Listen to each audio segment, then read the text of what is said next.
50 ang tabasi, gulyasan 80 isa. At itong balsa. Balsa 180.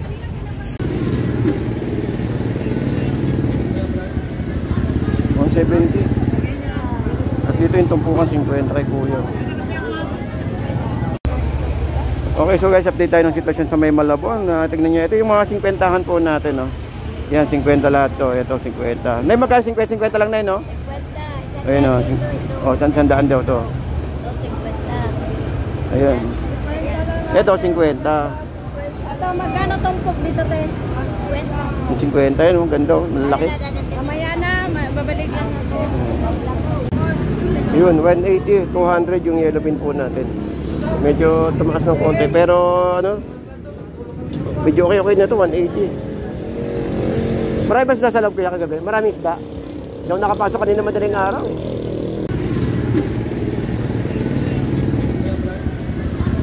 $170. At dito yung tumpukan 50 kay kuya.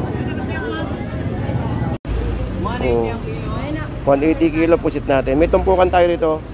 100 lang guys. So, sa mga budget meal dyan, 100 meron tayo. Pero kung may mas marami, ayun, may pre-taste. Yung kamatis. Libre kamatis. Yun, pwede, libre kamatis. Dapat kakainin ng ilaw. Kaya lang, mas mahal pa kamatis sa pusit eh.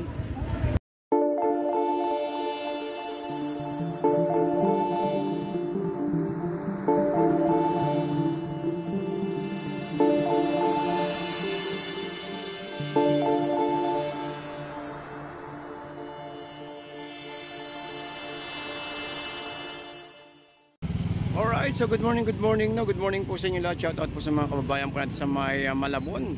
Dito po sa may tumpukan, dito sa may fish market. Alright, so good morning. So update tayo ng oras po natin na actually alas 10 na, no, pero marami pa rin tao. Marami pa rin namimili dito sa ating fish market, no, dito sa ating dito sa may papuntang tumpukan sa may Australia. So good morning po sa inyo lahat guys, sa mga namimili, tsaka po sa mga patuloy pong nagsusubscribe sa ating YouTube channel. Biro mo, nagtaksi pa si ate, oh. Ayun, oh. Nagtaksi pa si ate para lang ano, para lang sa kanilang paninda.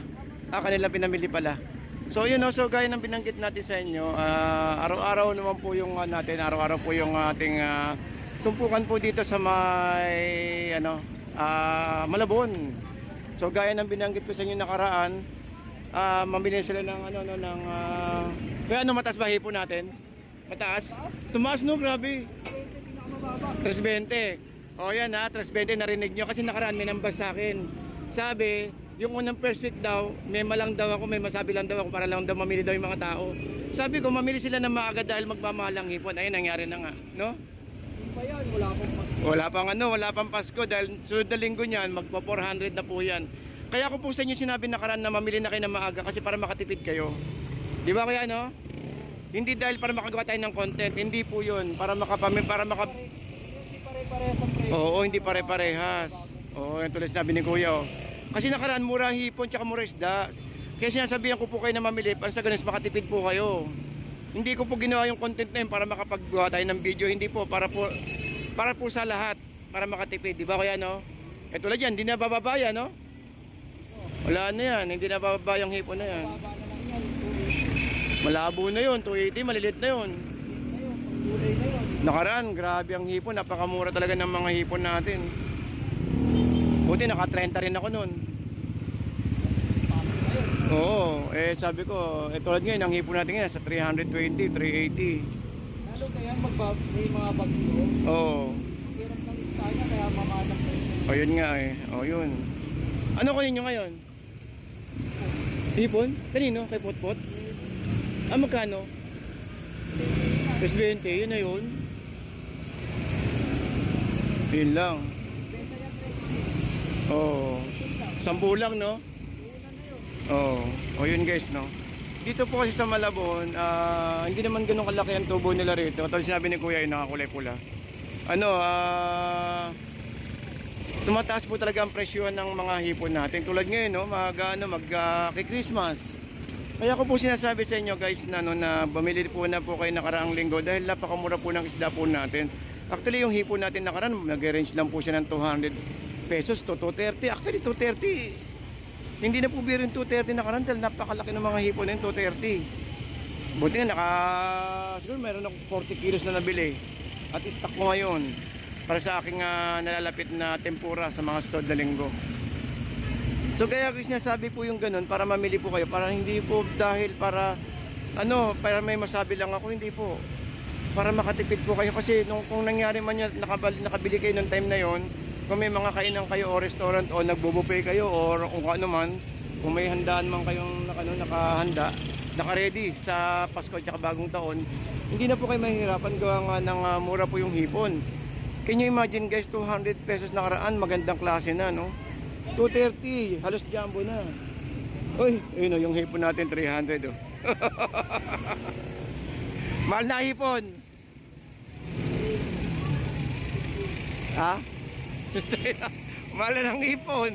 Yan yung sinasabi ko sa inyo guys, na hindi lang araw-araw mura ang hipon. Tulad niya, shoutout sa nagsalita sa akin, siya nagsabi sa akin na may masabi lang daw ako.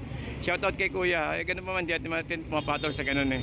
So pinapaliwanag ko lang yung side ko na baka sabihin ng iba, may masabi lang ako, meron lang may content. Hindi po, yun na po yung pinakatulong ko po sa inyo, sa mga kababayan natin. Hindi lang po dito sa may Malabon. Pwede rin po kayong pumasok sa may Nabotas at mamili. Pwede po kayong mamili din doon or sa mga ibang bulungan natin. So pinapakita ko po yung Dampalit at saka po yung Ubando. Dahil ngayon mura. Pero pagdating po yan ng December 20, iba na po ang presyo niyan. Baka hindi lang ho doble ang presyo, baka maging triple pa. Yung dating 200, magiging 600 na po yan. Yun po yung sinasabi ko po sa inyo guys. Hindi po dahil meron lang akong magawang video, hindi po. Para nang sa ganun is makatulong naman kami sa inyo kung saan po may makakabili ng mga murang bilihin. Kaya nga yun pa nga po yung sabi ko sa inyo sa aking content na nakalagay doon sa ating page, sa YouTube na tsaka sa Facebook page na kung saan may mura, nandun po tayo. Alright, so good morning so sa inyo lahat na nandito pa rin tayo sa may tumpukan. So tignan natin ngayon guys, sa patunayan ko sa inyo today is a Sunday. So ang pecha ay December 7, tama ba? Or December 8? December 7 yata, no? Araw po ng linggo. So kahapon yung murang hipon or nung nakalawa Friday, hindi, kahapon lang halos may mura pa ang hipon. Meron pa tayong hipon na 250. Pero grabe talaga yung mga nakaraan, yung Merkules, Huwebes, Biyernes. Yung Martes, Merkules, Huwebes. Grabe ang hipon, 200 ang 1 kilo, 230 ang kilo ng hipon. Pero ngayon pakita ko sa inyo presyo ng hipon ngayon Sandali, hindi natin ito didilit hindi natin ito ikakat Lalakad lang po ako para pakita ko sa inyo Medyo may konting paggalaw nga lang. Hipon Ano yung hipon Kaya lang medyo mahal. Ayan ba yung 330? 320. Ayun, 320 na Bukas, ano na to? Ayun, 350 na yung hipon natin. Ito, pakita ko sa inyo yung hipon dito kay kuya Ito, 250. 250 na karang linggo. 250 na karang linggo, no? 250 kahapon. Yan yung sinasabi ko sa kanila na mamili na sila nakaraan, no? Na kung mag-i-stock man sila, hindi natin ginagawa yung video para lang makagawa ng content, hindi, para makatipid po kayo. Kasi sila po kung ano po yung bentahan sa loob, sumasabay lang din kayo sa agos di ba? Lalo na bukas yan. Yan na nga Kung magkano ang presyuhan sa loob ng fishport, ganun din presyuhan nila, pagpatong lang sila 10 piso. 10-20. Hindi po malaki ang kita nila sa ganito. Mabilisan lang din po nila binibenta nang sa ganun, makabilis makabalik din yung puhunan nila. Tumubo, ibigay na lang namin yung tubo. Isa nga lugi pa nga no? Isa nga lugi pa nga sila totoo lang Isa may nakikita kayong bagsak presyo na, yun na yun. Tignan yung nakarang araw, 230 lang ganyan kalaki ngayon, 300 na. Bukas yan, ewan natin, baka 350 no? Mga 350 na kilo niyan. 350 kilo, lalo pag December. 330 yan Pag December, no? December mga 20. December yan. December 20, durugan na ng pera yan. Durugan na yan. Bahala na kayo kung bibili kayo o hindi. Pasat ang presyo nila, ganun pa rin, no? Nung Pasko nga, 700 kilo. Kumagat nga ako nun Ay, kuya, kami dadaan, kuya. 700. Ay, tatamaan. Up!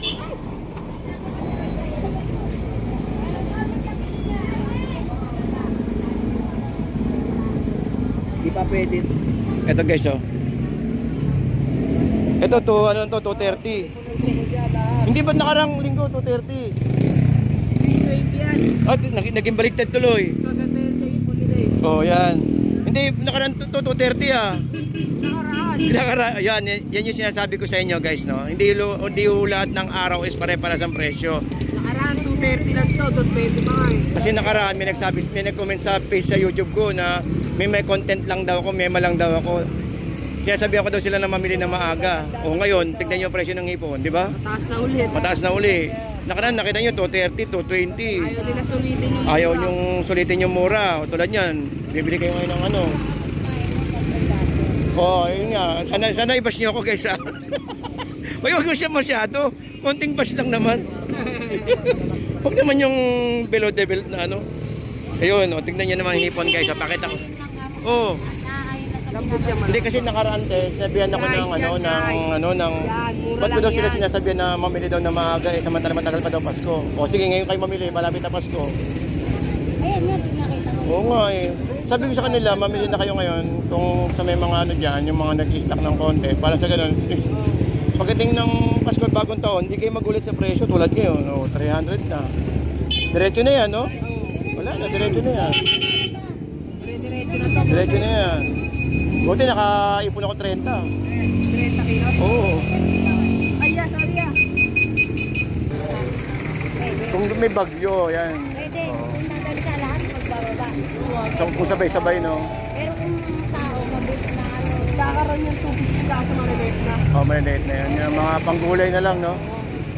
Panggulay na lang. Pero 300, panalo pa rin yan. 320, panalo pa rin presyo yan. Malaki yan, magaganda pa yan. Oo, pero pagdating ng Pasko, wag natin expect na ganyan pa rin yung presyo, di ba? Conforme sa datingan pa rin. nakuha ko naman nakarama ba, nakapag-sold na. Oo.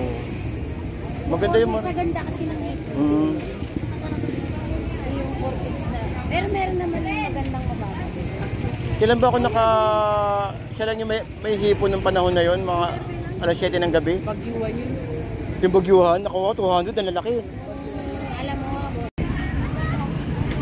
Yun, so guys, no, balik tayo sa may, ano, sa dito.